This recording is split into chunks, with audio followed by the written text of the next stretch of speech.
Hi, it's Erica from Rosie Research, and last time in our previous video we talked about looking at the difference between different types of lenses and maybe using a lens or a magnifying glass. And this time we're going to put our paper towel telescope together. So I have my two lenses. This one is a 10mm focal length and this one's 80mm. So to figure out the length of your tube that you need, you can either add those together or you can hold these up to your eye and kind of figure out where these are in focus at. And that will kind of give you an idea. Right about there. That's how far away my lenses are going to need to be in the end. And so I want to make a paper towel tube that can do that. And you want to be able to adjust your focus. I have found these paper towel tubes from our local library and schools, grocery stores, they all have the same type of tube. It's a little bit harder so that it doesn't squish. It's a lot nicer than just like a regular toilet paper tube. And it happens that a nice toilet paper tube fits on top and these like fit so snugly together that it will hold wherever you're at.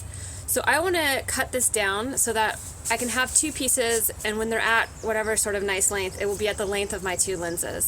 So these tubes are definitely too long, and what I'm going to do today is I'm going to cut these down, I think, with our saw. We're going to see how that goes. I measured out 3 inches from our saw blade, and so I'm just going to cut this into pieces.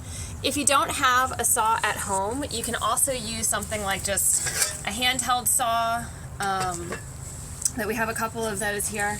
Also, maybe a paper cutter, a pair of scissors, you know, sort of a kitchen blade. You can kind of, as long as you've got it lined up, you can try to hack it down somehow. So let's see how this goes here. So I'm going to line it up to about 3 inches. I'm wearing my safety goggles, so if you're doing this at home with your kids, even though it's cardboard, please make sure that you're always preaching safety, safety, safety, because you don't want them to come one day and something that might not be safe and just think, oh, I don't need my safety glasses.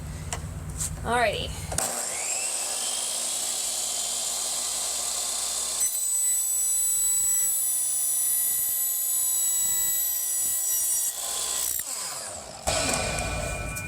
Alright, so I have this tube here, which I'm not entirely convinced is going to work. It feels short.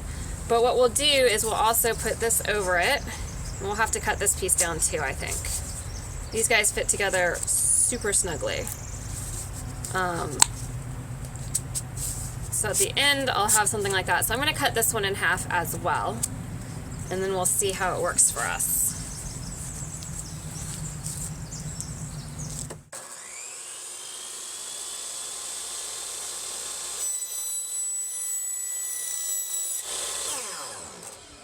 Alright, where did my good piece go? So here I have the two pieces, and I think this will work. I think this will cover the space that I need, and then the kids can bring it in or out of focus depending on where this is at. And then we'll attach the lenses to both sides and they'll have a little spy scope.